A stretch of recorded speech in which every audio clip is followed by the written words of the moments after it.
Pagbasa mula sa ikalawang aklat ng mga hari. Noong mga araw na iyon, nagsugo si Haring Sennacherib ng Assyria kay Ezekias at ipinasabi ang ganito, "Huwag mo nang dayain ang iyong sarili na ang Jerusalem ay maliligtas ng pananalig mo sa iyong Diyos. Hindi lingid sa iyo kung paano nilupig ng mga hari ng Assyria ang ibang lupain. Hindi ka rin makaliligtas sa akin." Binasa ni Ezekias ang sulat na ibinigay sa kanya ng mga sugo ni Sennacherib. Pagkatapos, pumasok siya sa templo, inilatag sa kanyang harapan ang sulat at nanalangin ng ganito, "Panginoon, Diyos ng Israel na nakaluklok sa trono sa itaas ng kerubin, kayo lamang ang Diyos ng lahat ng kaharian sa ibabaw ng lupa. Kayo ang lumikha ng langit at ng lupa. Dinggin ninyo ako, Panginoon. Narinig ninyo ang pag-alipusta ni Sennacherib. Totoo nga, Panginoon, na marami nang nalupig na bansa ang mga hari ng Assyria. Nagawa nilang sunugin ang mga Diyos ng mga bansang yaon sapagkat hindi naman talagang Diyos ang mga iyon, kundi mga kahoy at batong ginawang Diyos-Diyosan. Kaya nga, Panginoon, iligtas ninyo kami kay Sennacherib para malaman ng buong daigdig na kayo lamang ang tangi at iisang Diyos." Si Isaias ay nagpasugo kay Ezekias at ipinasabi ang ganito, "Ipinasasabi ng Panginoon ng Diyos ng Israel na narinig niya ang panalangin mo. Ito naman ang kanyang sinabi tungkol kay Sennacherib. Itinatakwil ka, laging hinahamak ng anak ng Sion, dalagang marilag. Sa iyong likuran ay iiling-iling anak na babae nitong Jerusalem. May natirang magmumula sa Jerusalem, gayon din sa Sion. Ito'y mangyayari dahil sa pagmamalasakit ng Panginoon. Ito naman ang sinabi ng Panginoon tungkol sa hari ng Assyria. Hindi siya makapapasok sa lungsod na ito, hindi makatutudla. Hindi siya makapapasok sa lungsod na ito ni makatutudla kahit isang palaso. Hindi niya ito lulusubin ni papaligiran. Kung paano siya dumating, ganoon din siya aalis.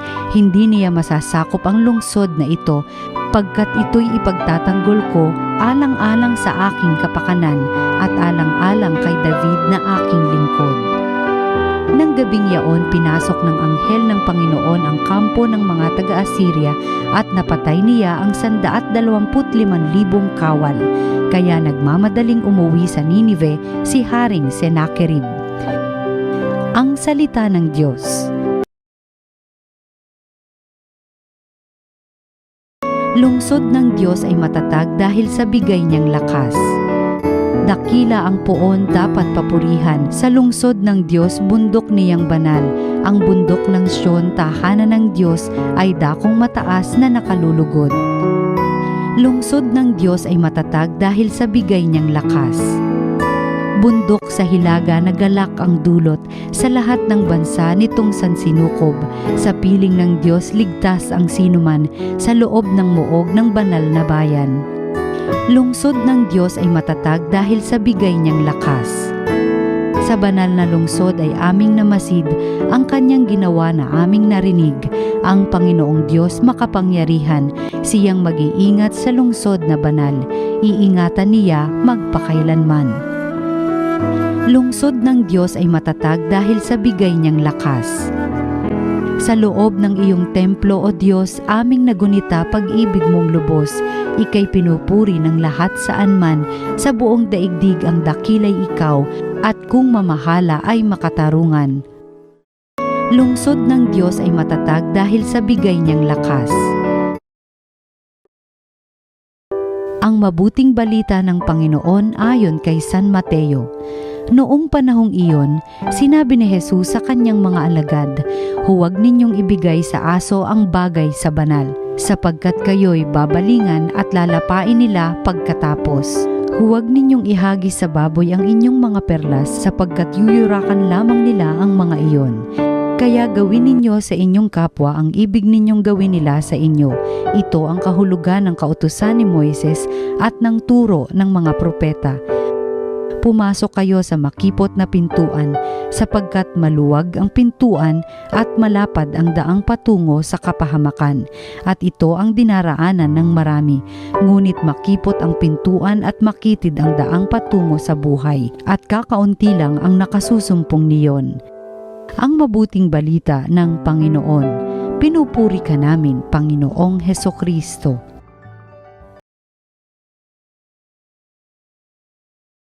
Magandang araw sa inyong lahat. Halina't pagnilayan natin ang salita ng Diyos.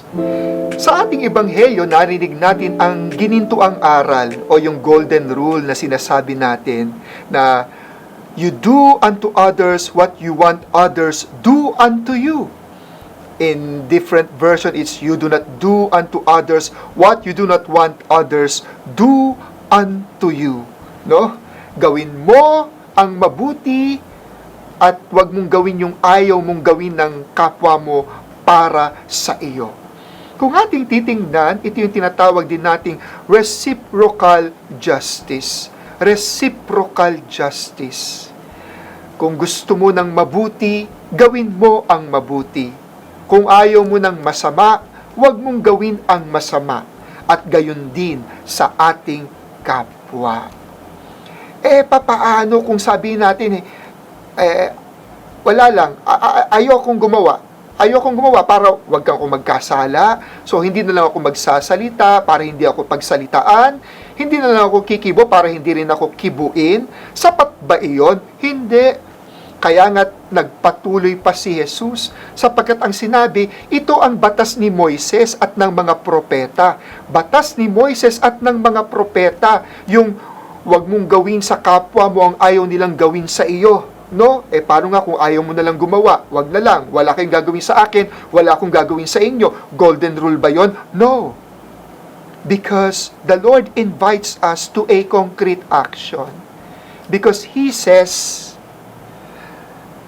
pumasok kayo sa makipot na pintuan. Enter. Pumasok. Jesus calls us to action. Jesus is not calling us to indifference. Jesus is not inviting us to no action at all. Para wag ka akong magkasala sa iyo, hindi ka magkasala sa akin, wala na lang, quits. No. We can't be that passive. But we need to be more active and enter into that narrow gate. Pumasok tayo. It is a call to make an effort. Because if we want to truly love, then we cannot be passive. We have to be active. If we want to truly love, love can't just remain a sentiment or as a feeling. Love has to be in flesh. And it is given life when we enter, when we make an effort. There is an active participation in loving. But how are we to act? Enter the narrow gate. When we say narrow gate, it is a small gate, but it is not just that small space. Because the narrowness is signifying humility. When we do our act of loving, let us be humble. Magpakababa tayo.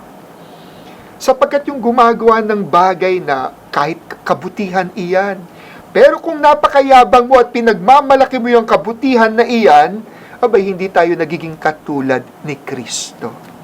The narrow gate is Jesus Christ. Jesus who humbled Himself and made an effort in order to love us. Sino bang nakakapasok sa narrow gate? Makipot na daanan. Silang mga handang magtanggal ng maraming mga baggages, ng maraming mga dinadala sa buhay. Alam nyo, nung unang panahon, itong narrow gate o needle's eye gate, Dito pumapasok yung mga nangangalakal. Dala-dala nila yung mga kamelyo nila, pero bago makapasok, abay dapat tanggalin lahat ng mabibigat na dala-dala ng kamelyo. Sapagkat kung ito ay attached doon, hindi ito makakapasok. So it has to be unloaded. And when it is unloaded, stripped of everything, and what remains is yung kamelyo lang na iyon, then he can pass through that narrow gate, that needle's eye. Same goes with us. If we want to pass through that narrow gate, if we want to be like Jesus, if we want to follow the Lord, we cannot follow Him loaded with sinfulness, loaded with attachments, loaded with baggages, loaded with hurts, loaded with unforgiveness, loaded with pains. But that has to be taken out in the spirit of surrender. Surrendering it all to God. Because when we surrender our unforgiveness, then that's the time we can have peace and be able to meet eye to eye with our opponent and treat him as a friend. Then when we have forgiven, then our life will be light, for there will be peace, there will be true joy. No more pains, no more grudges, no more hurts, but only peace. And peace makes us light. And all this possible when we become narrow, when we become humble like Jesus. Yes. Persevere, go through that narrow gate, unload, and you'll see, we will feel that love, and that love will be more golden in all of us. Kaya't mga kapatid, ang ating ebanghelyo ay nag-iimbita na tahakin natin ang makipot na daan. Kasi yung hindi makipot na daan, napakaluwag na daan, doon maraming pumupuntang tao. Bakit? Komportable. Ito na yung nakaugalian, nakasanayan. Pero yung mga nakasanayan na yan, kadalasan, hindi naman nagdudulot ng katotohanan o tamang gawi o pag-uugali o katauhan. Kaya nga't ang sinasabi, marami pumupunta doon, pero hindi yan ang tamang daan. Yan ang daan ng kapahamakan. When they want instant gratification, instant happiness, and all they think, comfort, mas komportable, pinakamadali, pinakamagaan. But Jesus calls us not to a comfortable life, but a life of purification, a life that embraces the cross, because it purifies us. Bakit po ba? Sapagkat yung comfort, kaginhawaan, yung ba gusto natin, mabuhay ng komportable, maginhawa dito? Gaano kakahaba mabubuhay dito sa lupa? 80? Mahaba yun. 90? 100? Yung 100 sa Biblia, anong sabi? 100 years is but a sigh. Alam niyo kung ano yung sigh? Yung para kang napatingala, napatunganga, at napasabi, 100 years! And 100 years in life of comfort and comfortable, but afterwards, it will be eternal damnation. The Lord doesn't want that for us. Because the Lord wants true, genuine life. And that is why this life may be a life of purification, a life of sacrifice. But that later on, the merit will be crown of glory. It is life with God. And this life is a purification so that we may be worthy to face the most pure God, Jesus. We are purified with our life here. But it is not just to punish us, but so that we will be ready to face our eternity in glory. In glory. A comfortable life You just want possession. You want to possess a good life. But eternal life is not simply possessing, but participation. The invitation is to participate in the divine life. And when we participate in that divine life, it is forever. Not fleeting, not temporary, but forever. Participation. Who will participate in the divine life? Those who will pass through the narrow gate. Amen.